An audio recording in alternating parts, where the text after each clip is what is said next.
The dark truth about why you always attract the same type of person, according to Carl Jung. Have you ever wondered why you keep ending up with the same type of person over and over again? Different faces, different names, but somehow the same patterns, the same problems, the same heartbreak? What if I told you that this isn't coincidence, bad luck, or even poor judgment on your part? Carl Jung, the revolutionary Swiss psychiatrist, discovered something that will completely change how you understand attraction and relationships forever. He found that your unconscious mind is systematically drawing you to specific types of people for reasons that have nothing to do with love and everything to do with unfinished psychological business from your past. This isn't just another relationship video. This is about uncovering the dark psychological forces that have been controlling your love life from the shadows, making you repeat the same painful patterns without you even realizing it. Jung called this phenomenon compulsion to repeat, and it's happening in your relationships right now. By the end of this video, you'll understand the hidden psychological mechanism that's been sabotaging your relationships, why your conscious mind's idea of your type is completely different from what your unconscious is actually seeking, and most disturbing of all, how your childhood wounds are still choosing your partners for you as an adult. If you're tired of attracting the same disappointing relationships and ready to understand the psychological forces that have been controlling your love life, smash that subscribe button right now, because what I'm about to reveal will shatter everything you thought you knew about attraction.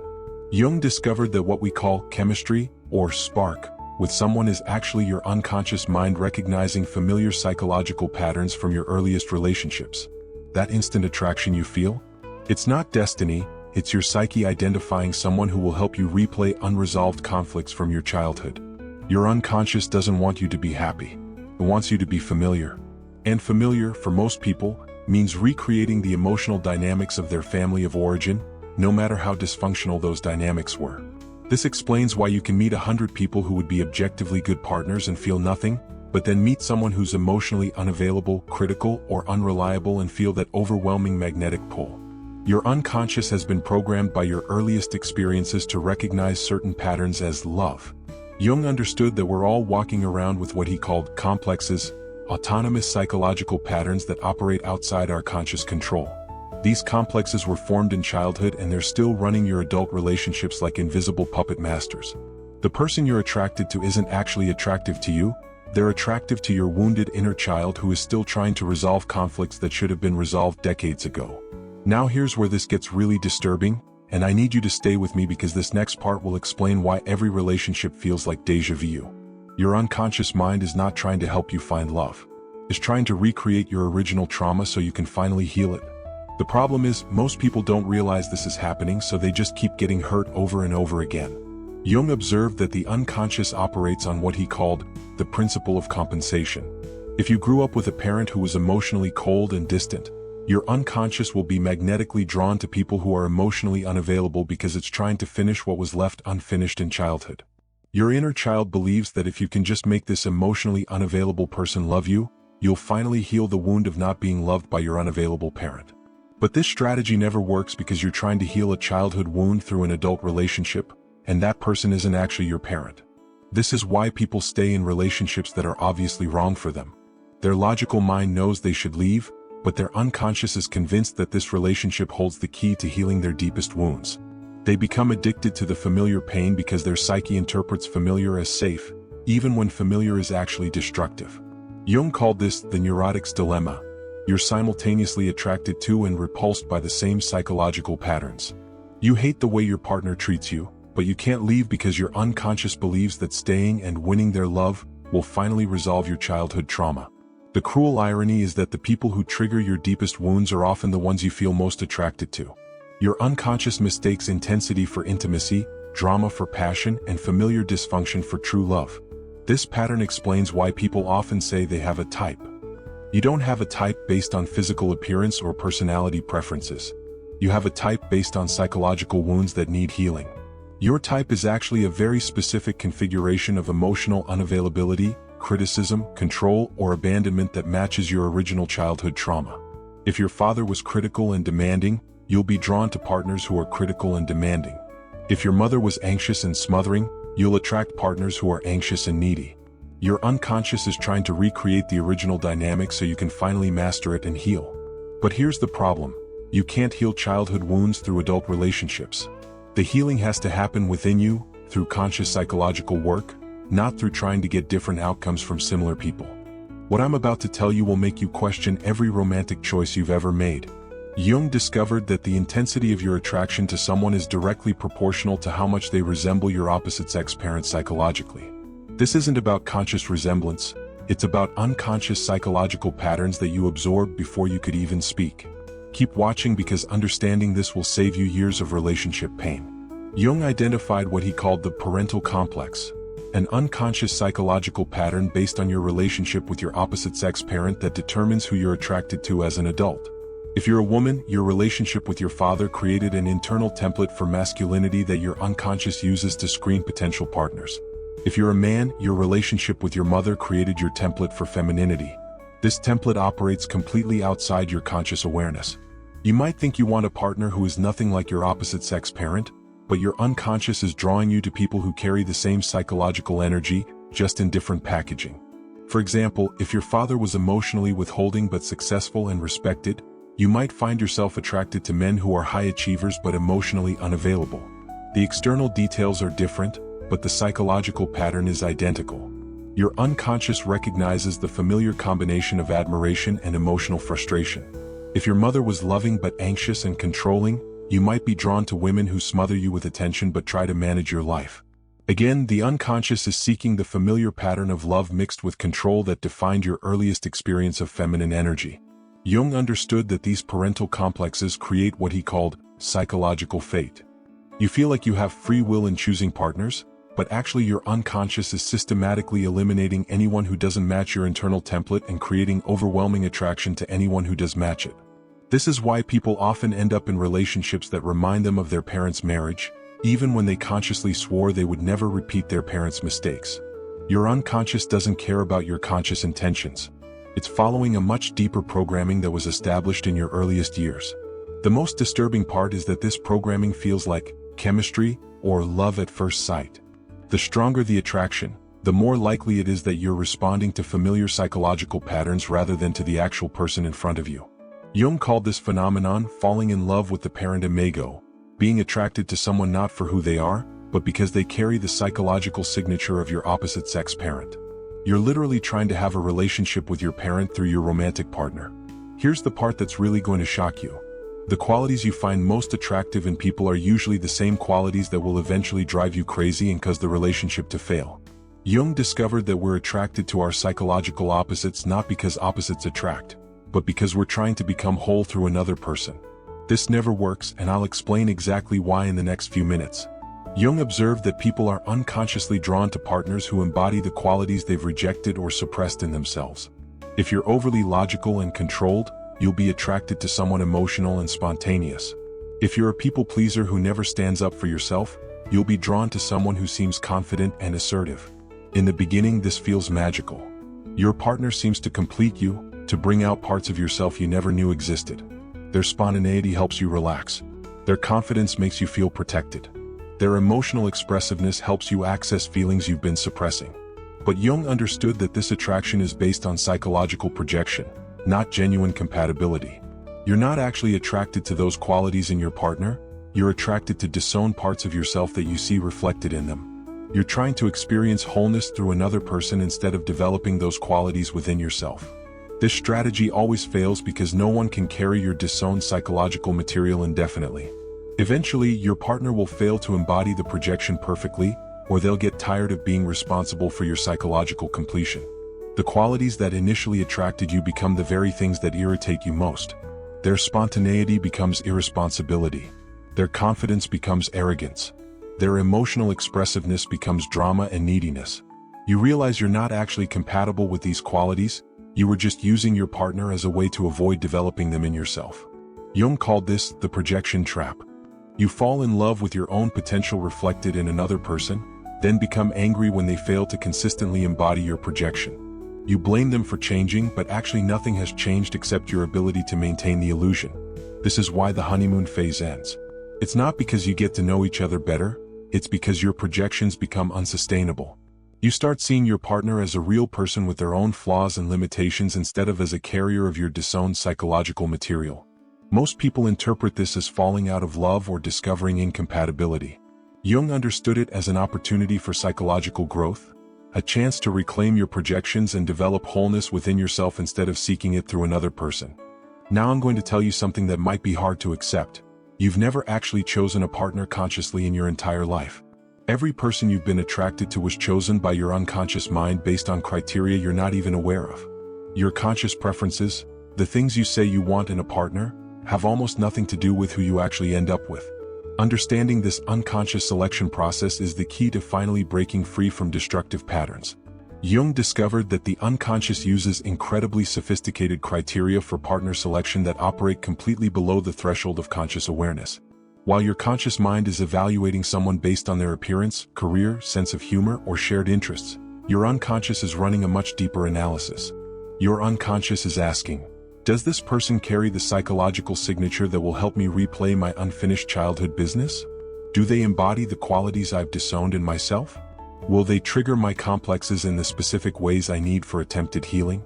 This unconscious screening process is so powerful that it can override your conscious preferences completely. You might consciously want someone stable and reliable, but if your unconscious is programmed to associate love with drama and uncertainty, you'll feel bored by stable people and electrically attracted to chaotic ones. You might consciously value kindness and emotional availability, but if your unconscious equates love with having to earn approval, you'll find kind people uninteresting and feel intensely drawn to those who are critical or withholding. Jung understood that what we call chemistry is actually your unconscious recognizing someone who matches your psychological programming. The stronger the chemistry, the more likely it is that this person will activate your deepest complexes and unresolved issues. This is why people often describe feeling like they have no choice when they're falling in love. They feel compelled, driven, almost possessed by their attraction to someone who might be obviously wrong for them on paper. Their unconscious has identified a perfect match for their psychological needs, even when those needs are based on trauma rather than health. The most insidious part is that this process feels like destiny, like finding your soulmate. Your unconscious creates intense emotions and rationalizations to make sure you choose the person who will best serve its agenda of attempted healing through repetition. Jung called this psychological fate, the illusion of choice in love, when actually your unconscious is systematically steering you toward very specific types of people based on ancient programming from your earliest relationships. Understanding this doesn't mean you're doomed to repeat these patterns forever. But it does mean that breaking free requires conscious psychological work, not just hoping to meet the right person. Here's what's really going to blow your mind. The person you're with right now, or the last person you were intensely attracted to, is probably carrying psychological material that belongs to you. You're attracted to them not because of who they are, but because they're reflecting parts of yourself that you've never integrated. This revelation alone could transform every relationship you have for the rest of your life. Stay with me because I'm about to explain exactly how this works. Jung's most revolutionary insight was that romantic attraction is primarily a psychological mirror, not a genuine connection between two people.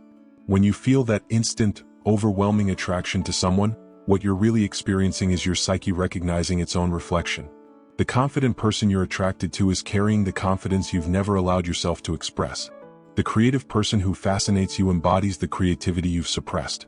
The rebellious person who excites you represents the part of you that's never allowed itself to break rules or challenge authority. This explains why attraction often feels so urgent and desperate. You're not just attracted to another person, you're attracted to missing pieces of your own soul. Your unconscious believes that if you can possess this person, you'll finally become whole and complete. But Jung understood that this strategy is doomed to failure because you can't become whole through another person. The qualities you're seeking in your partner actually exist within your own psyche. They've just been buried, denied, or suppressed because they didn't fit with your family's expectations or your conscious self-image. When you try to experience these qualities through your partner instead of developing them within yourself, you create what Jung called psychological vampirism. You become dependent on your partner to provide you with aspects of yourself that you should be developing independently. This creates enormous pressure on relationships. Your partner becomes responsible not just for being themselves, but for carrying and expressing parts of your personality that you've disowned. They have to be confident for both of you, creative for both of you, emotional for both of you. Eventually, this burden becomes too heavy. Either your partner rebels against carrying your projections, or they become exhausted by the responsibility of being psychologically complete for two people. The relationship collapses under the weight of expectations that were never realistic to begin with. Jung observed that the people who create the most passionate, intense relationships are often the most psychologically fragmented.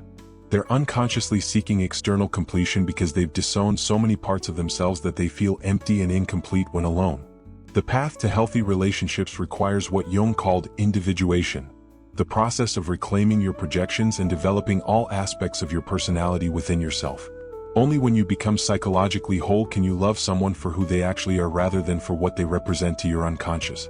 Jung's understanding of repetitive attraction patterns goes even deeper than individual psychology. He discovered that we're not just repeating our personal childhood patterns, we're also enacting archetypal patterns that have been passed down through generations of human experience. When you find yourself attracted to the same type of person repeatedly, you're not just dealing with your personal psychological history. You're also channeling what Jung called archetypal energies, universal human patterns that exist in the collective unconscious of our species. For example, if you're repeatedly attracted to unavailable, mysterious partners, you might be unconsciously enacting the archetypal pattern of the eternal lover, always seeking but never finding ultimate fulfillment. If you're drawn to partners who need rescuing, you might be channeling the savior archetype, believing that love means sacrificing yourself for someone else's healing. These archetypal patterns feel incredibly compelling because they connect you to something larger than your individual psychology. They make your relationship dramas feel mythic and meaningful, like you're participating in eternal stories of love, loss, and transformation. But Jung understood that archetypal possession can be just as destructive as personal complexes. When you're unconsciously enacting an archetypal pattern, you lose touch with your individual needs and desires. You become a character in an archetypal drama rather than a person making conscious choices about your life. This is why some people seem addicted to tragic love stories. They're not actually addicted to suffering, they're addicted to the archetypal energy of the tragic lover, the star-crossed romantic, the person whose love is always just out of reach. The archetype gives their pain meaning and makes them feel connected to something eternal and significant. Jung observed that breaking free from repetitive attraction patterns requires recognizing both personal and archetypal influences. You have to understand not just your individual psychological history, but also the universal patterns that are expressing themselves through your relationships. This doesn't mean becoming cynical about love or avoiding intense attractions. It means developing the capacity to experience archetypal energies consciously rather than being possessed by them unconsciously. You can appreciate the beauty and power of archetypal love without letting it control your relationship choices. The goal is what Jung called conscious participation in archetypal energies, experiencing their power and meaning while maintaining your individual autonomy and ability to make healthy choices. So how do you actually break free from these unconscious attraction patterns? Jung developed specific techniques for what he called making the unconscious conscious in relationships. The first step is learning to recognize when you're being driven by unconscious forces rather than making conscious choices. Jung suggested paying attention to the intensity of your attractions. If you feel overwhelmingly drawn to someone you barely know, if you find yourself obsessing about them or feeling like you need them, you're probably dealing with projection and unconscious psychological material rather than genuine compatibility. He also recommended examining your relationship history for patterns. Write down the psychological characteristics of everyone you've been seriously involved with, not their external qualities but their internal ones. Look for patterns in their emotional availability, their relationship to authority, their way of handling conflict, their capacity for intimacy. Most people are shocked when they do this exercise honestly. They discover that despite thinking they've been with very different types of people, the psychological patterns are remarkably similar. Different packaging, same core dynamics. Jung developed a technique called active imagination for working with these patterns consciously. When you notice yourself attracted to someone, instead of immediately pursuing them or judging yourself for the attraction, spend some time exploring what they represent psychologically. Ask yourself, what qualities does this person embody that I find attractive? Do I have these qualities in myself?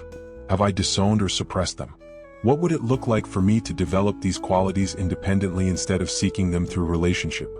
Another powerful technique Jung used was what he called amplification, exploring the archetypal dimensions of your attraction patterns. If you're always attracted to unavailable people, research the mythological and literary traditions around unrequited love. Understanding the archetypal pattern can help you see your personal struggles in a larger context and give you more choice about whether to continue enacting that pattern. Jung also emphasized the importance of holding the tension when you feel intense attraction. Instead of immediately acting on the attraction or running away from it, sit with the feelings and explore what they're trying to tell you about your own psychology. The goal isn't to eliminate attraction or become emotionally flat. The goal is to develop the capacity to feel attraction consciously, to understand what it's telling you about yourself, and to make relationship choices based on conscious values rather than unconscious compulsions.